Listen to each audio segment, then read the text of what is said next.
Hepinize merhaba arkadaşlar. Bugün sizlerle birlikte kanalımızın serilerinden birisi olan sizden gelen kadroları yorumluyorum. Yeni bölümünü çekiyoruz. Hepiniz videoya hoş geldiniz arkadaşlar. Videoya geçmeden önce lütfen videoya like atmayı ve kanala hala abone değilseniz de abone olarak hem bana destek olmayı hem de en yeni içeriklerden haberdar olmayı unutmayın dostlar. Şimdi şu şekilde hiç bilmeyenler, daha önce izlememiş olanlar için ben normalde sizden gelen kadroları Discord üzerinden zaten yorumluyordum dostlar. Fakat diğerlerine de faydalı olması için hem de yeni bir içerik olması için birbirinizin kadrolarını görüp onlardan bir şeyler esinlenebilmeniz için böyle bu şekilde video haline dönüştürdük dostlar. Bölüm başına 10 tane kadro alıyorum ve bunları yorumlamaya çalışıyorum. Bayağı da ayrıntılı araştırarak geliyorum. Kadrolara yardımcı olmaya çalışıyorum. Şu ana kadar olan tecrübelerim ve o oyuncularla oynamış arkadaşlara sorarak sizler için en iyi bilgileri edinmeye çalışıyorum. Evet, ilk arkadaşımızdan başlıyoruz.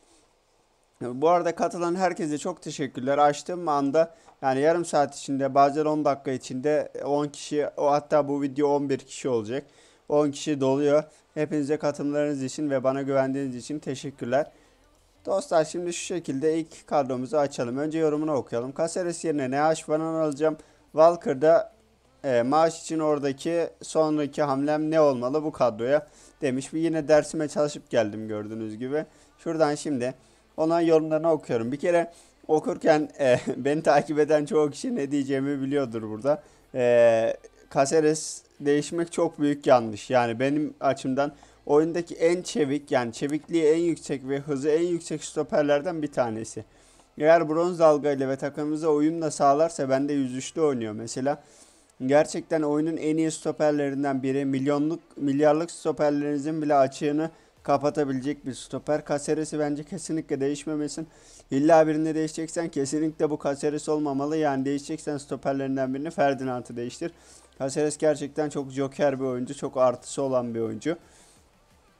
Caceres ve Alba'yı eğer 3 yaparsan dostum, bu arada bronz dalga alacaksın. Öyle bir şey yaparsan mesela Alban 103'lü oynamaya başlayacak. Caceres'in 102'li falan oynamaya başlayacak. Onun için bronz dalgayı almanı öneriyorum öncelikle bu takımda. Forvet ve defansif orta saha hattını çok beğendim. Belki ileride sonu değiştirebilirsin. Sadece son hani biraz bana bu takımda zayıf kalabilecek oyuncu olarak geldi. Walker sıkıntı değil ama takım rengine uyan birini de alırsan tabii daha iyi olur. Maaş yetmiyorsa Walker orada kalabilir, bir problem yaratacağını düşünmüyorum. Sonu değiştirmen gerektiğini düşünüyorum. Aynı zamanda Caceres'i değiştirsen mesela 17 maaşlı daha iyi bir stoper bulamayacağına kefilim, eminim yani. Kesinlikle Caceres'e değişmiyor o yüzden diye düşünüyorum ve bronz dalgayı kesinlikle aç. Mesela Handanovic'i yükseltebilirsin. Caceres'i, Alba'yı. Çok maliyetli olmayacaktır. Ve sana büyük katkıları olacaktır. Bronz dalgayla 2 yükseltirken 3 almış olacaksın çünkü dostum. Diyelim ve diğer takımımıza geçelim. Batuhan duruma göre kaleci, sol bek ve Henderson yerine bir oyuncu alabilirim. Biraz hantal kalıyor. Başka bir önerim var mıdır? Kral demiş. Kaleci, sol bek ve Henderson demiş. Bakalım şimdi onun kadrosu için ne söylemişiz. Alisson takım renklerine uyuyor. Eğer uzaktan fazla gol yemiyorsa kalabilir demişim. Burada senin gözlemine bırakıyorum bunu. Alisson normalde yakından iyi bir kaleci ama uzaktan fazla gol yiyorsa onu da değiştirebilirsin. Oyunun en iyi kalecileri her zaman söylediğim gibi Courtois, Neuer ve belki Handanovic dediğim gibi. Tabi bu fon falan da var da o paraları vermek bilmiyorum değer mi? Ama ben de bazen düşünüyorum, yani şu yüzlü Buffon var biliyorsunuz, National Hero. Onu almayı düşünüyorum bazen. Ama dediğim gibi kalecini değiştireceksen Courtois ya da Neuer'den ikisinden birinde değişmeni öneriyorum dostum. Takım rengine uyarken biraz daha kalabilir dediğim gibi. Sana da bronz dalga aç demişim. Bakın arkadaşlar, bronz dalga çok önemli bir şey. Oyuncularınızın hepsini, bronz dalga olanların hepsini bir seviye daha yükselttiğinizi düşünün. Böyle bir şey. Henderson'la ilgili ağır kalıyor demişsin. Şöyle bir şey dostum. Şimdi Liverpool'da oraya önerebileceğim daha iyi bir oyuncu yok. Yani şöyle daha iyi bir oyuncu yok. Var, söyleyeceğim onu. Mesela Nuri Şahin falan demeyeceğim sana. Henderson kadar oynar en fazla. Yeni kartları falan var Nuri Şahin'de, yüksek ama en fazla olacağı yine Henderson kadar olur. Onun için ben sana LC Fabinho öneriyorum. Bu Lig Fatihi kartlarından 98 ratingi var ve sende yaklaşık 106'la falan oynayacak. Evet, biraz pahalı ama alacaksan bu takımı onu al. 400 milyon civarına bence alabilirsin onu da. Şu an 430'lar 440'larda vardı ben satarken. 400'e alabilirsem mükemmel olur. Arena görevlerinden falan BP geliyor biliyorsun. Takımın kalanını beğendim. Yani kötü değil gibi. İyi duruyor. Şakir iyi. Diğer kartını beğenmemiştim ama bu LC'yi genelde iyi diyorlar dostum. Bir de Petit demişsin sanırım.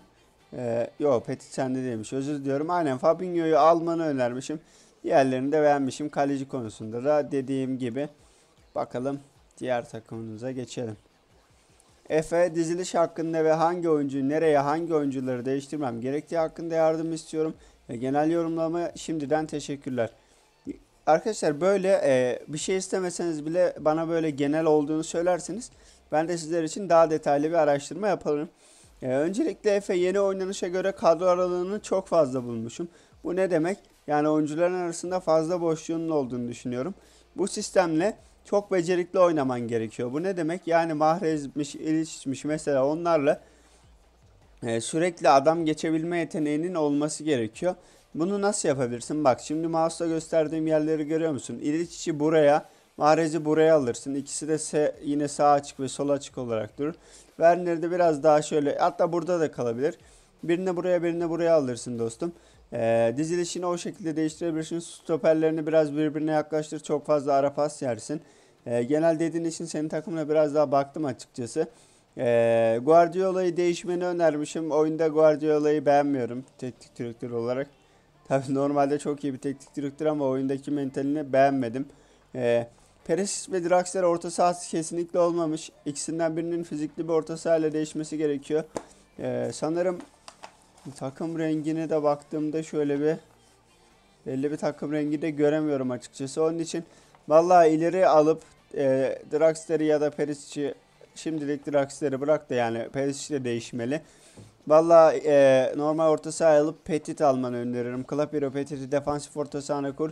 Biraz daha düzeltir orayı. Bu arada Dezayli Vertebut'u da hiç beğenmiyorum. Onun yerine kesinlikle Caceres falan bulabilirsen al dostum. Onu da değişmeni öneriyorum. Başka da bir şey yazmamışım. Başlangıç kadrosu için kötü değil ama takımın. Onu da söylemek istiyorum. Gelelim Yakup Elma. Para yok. Güzel. Sağ bek, sol bek ve Süle yerine ileride alabileceğim stoper önerin var mı? Kadro hakkında genel yorumunda bekliyorum dostum demiş. Teşekkürler katıldığın için dostum. Sağ bek ve sol bek ve Süle yerine. Bakalım ne demişiz senin takımın için. Başlangıç kadroları için öncelikle senin kadronun şunu demişim. 44 level olduğunu görüyorum hesabının. 44 levele göre gayet iyi bir takım var. Fakat dostum başlangıç kadroları için en önemli şey takım rengi oluşturmak. Şimdiden kafanda bir tane takım rengi belirle. Hangi takımın kuracağını belirle ve ona göre oyuncuları almaya başla. Ki ilk baştan iyi bir takımın olmuş olsun. Başka ne demişiz senin takımına? Ha, iki stoperin de çok ağır olduğundan bahsetmişim. Süledir Al bir yılda gerçekten tank gibi iki tane stoper. Belki bir tanesini tahammül edilebilir ama ikisi birden olmaz. Şu anda oyunun en beğendiğim stoperleri dediğim gibi Caceres, Puyol. Puyol'u da beğeniyorum bu arada. Silva'ya da bir bakabilirsin. Silva'nın C kartı olabilir. Fazla pahalı değildi. Caceres aralarında en ucuzları sanırım National Hero kartı. Oraya ikisinden biri yerine kesinlikle onu geçirmeyi öneririm ama senin takımın için dediğim gibi en önemli şey burada kesinlikle stoper diyorum, takım rengini bir an önce belirlemen ve ona göre hareket etmen. Ben eğer mesela başta takım rengi olarak kursaydım şu an çok daha iyi bir takım olacağına eminim. Herkes başta rastgele kurup sonradan takıma dönmeye çalışıyorlar tabi oyunun başlarında bilgi eksikliğinden dolayı. Evet Umut zaten daimi üyesi bu serinin. Genelde farklı kişileri almaya çalışıyorum ama şöyle diyorlar onlar da abi işte sana attıktan sonra o videodan sonra işte şu kadar oyuncum değişti, bu kadar şeyim değişti falan. Ben de onun için onları da kırmamaya çalışıyorum. Abi Pjanic yerine kimi önerirsin? Şu an aklımda Neaş Matius var demiş. Bakalım. Ne demişiz Umut'un kadrosu için? Neaş Petit al para biriktir demişim. Pjanic yerine kesinlikle. Petit oraya çok güzel olacaktır. Petit Ricard ikisi de çok yani yıkılmaz mükemmel bir ikili olur. Bu araya adamlar geçmesi için mi bıraktın Umut? Onu pek anlamadım senin taktiğinde. Hani buyurun geçin geçidi oluşturmuşsun. Biraz stoperlerini birbirine yaklaştır. Hatta beklerini de birbirine yaklaştırmanı öneriyorum. NH Vidal de olur demişim. Vidal ile Petit'in ikisinde NH'ını bir takip et. Hangisini daha ucuz bulursan onlardan birini al. Zaten BP kutusundan sürekli para geliyor bir türlü. Biriktirirsin. Takımın geri kalanını biliyorum zaten Umut. İyi gibi gözüküyor şimdilik. Dediğim gibi biraz araları kapat, biraz da şey al. Biraz da diyorum ya. Pjanic yerine de Vidal ya da şey al. Hmm, Petit al. Dediğim gibi stoperlere yaklaştırdıktan sonra eğer bir de maaş sorunun olursa Semedo'yu da live kartıyla değişebilirsin. Hiç sırıtmaz, sıkıntı olmaz. Geçelim diğer takımımıza arkadaşlar. Evet, İbrahim Eren. Kanka kaleye sağlam bir kaleci almayı düşünüyorum. Neuer olabilir ya da Buffon. Ama takım rengi uymuyor. Bende şu an aktif olarak Barça ve 4 Arsenal var. Kaleci alınca maaş sıkıntıya girecek. O yüzden sağ ya da sol beki live karta dönüştüreceğim. Başka sence ne gibi değişiklik yapabilirim kadroya bakalım. Evet. Kanka senin takımın için Buffon NH ben de düşündüm demişim. Şu yüzlü bir tane kaleci kartı var ama bir kaleci için o kadar paraya değer mi bilmiyorum. Hani fazla olsa tamam ama takım harika değilken bence kaleci için o kadar paraya gerek yok. Yer değiştireceksin ama biliyorsun zaten Courtois, Neuer falan dönebilirsin. Semedo Live 6 seviye önermişim sana. Normal Semedo yerine 6 seviye Semedo al. Biliyorsun ben de onu kullanırım. Hiç sırıtmaz, hiç sıkıntı olmaz. Gayet işini görür, hatta momentum konusunda da sana yardımcı olur. 6 seviye Semedo ile oynamanı öneririm. Hem de fiyat olarak da bir şey değil. Hemen hemen bu Semedo'yu sattığın paraya onu alırsın diye düşünüyorum. Belki üstüne biraz eklemek lazım olabilir. Senin takımda da bronz dalga dikkatimi çekmiş. Live Semedo geldiğinde zaten bir 2 3 tane hazır olmuş oluyor. 3 tane de 2 level olmuş oluyor. Onun için şu 2 level'ları bir an önce 3 seviyeye bas. Kaseresi falan mesela.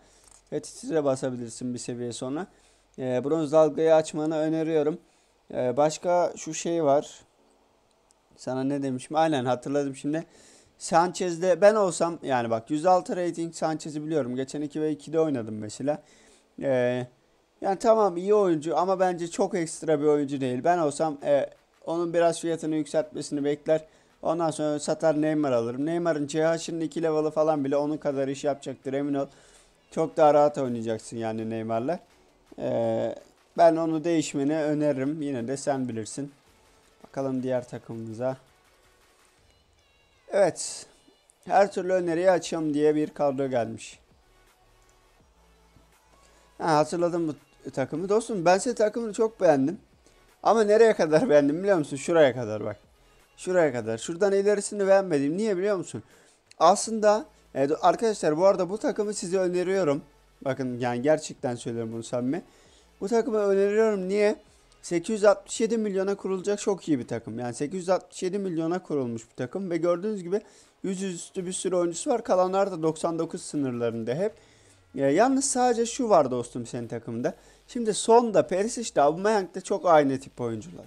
Yani hepsi aynı tip oyuncular. Böyle atletik oyuncular. Fakat sana kesinlikle şöyle bir şey öneriyorum. Zaten National Hero takımın var. National Hero'da bir Kluivert al. Kluivert'ı yaklaşık 60 dakika tut oyunda.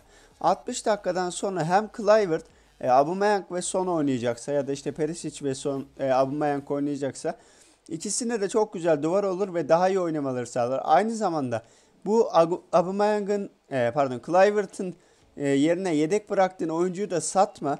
60'tan sonra da Kluivert yerine onu al. Göreceksin ne kadar fazla verim elde edeceksin o hızlı oyuncu 60'tan sonra girdiğinde. Hem de Kluivert'ın hızlı oyuncularını fiziğini kullanarak ne kadar daha üst seviyeye taşıyacağını da göreceksin dostum. Diyelim ve diğer takımımıza geçelim. Takımın kalanını da beğendim bu arada.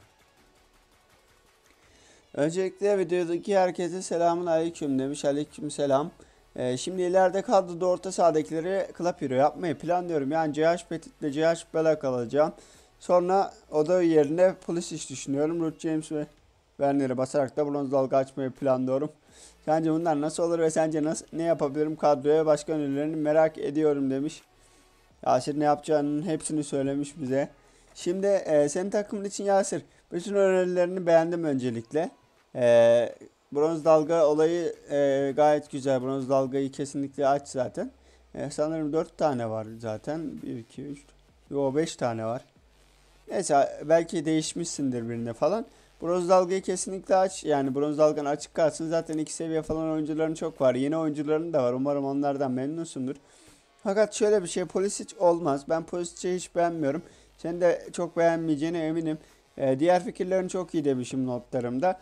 Willian bir yere kadar demişim bir de. Willian'ı da bir yerden sonra eğer oyuncu geçerek orta açıp pas atmayı tercih ediyorsan Hazard'la, yok ben sola çekip şut çekmeyi daha çok seviyorum ve daha fazla kullanıyorum diyorsan da Salah'la değiştirebilirsin. Bu ikisini de öneriyorum sana. Diğer fikirlerin gayet mantıklı.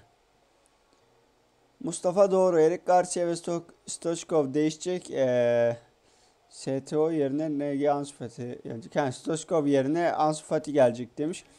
Dostum senin takımın için şöyle demişiz. Muhtemelen çok şey bir takım değil yani. Eski bir takım değil. BP az değilse Neymar daha iyi olur demişim öncelikle. Ama tabii bütçeni bilmiyorum. CH Neymar alabilirsen ama bu arenadan falan topladığın BF'lerle senin için daha iyi olur. Ben Deko beğenmiyorum şahsen ama senin tercihin. Eğer sen iyi diyorsan problem yok. Ronaldinho bak demişim, eğer Deko'dan memnun değilsen, memnunsan kalabilir. Eğer Ronaldinho'da da bronz dalgan açıksa, yedeklerini atmadığı için göremiyorum bronz dalganın açık olup olmadığını. Bronz dalga açıksa Ronaldinho'nun World Debut 3 seviyesini bile kullanabilirsin. Ama dediğim gibi yok ben Deko'dan memnun diyorsan da kalabilir. Ben olsam Neymar'ı alırım şuraya.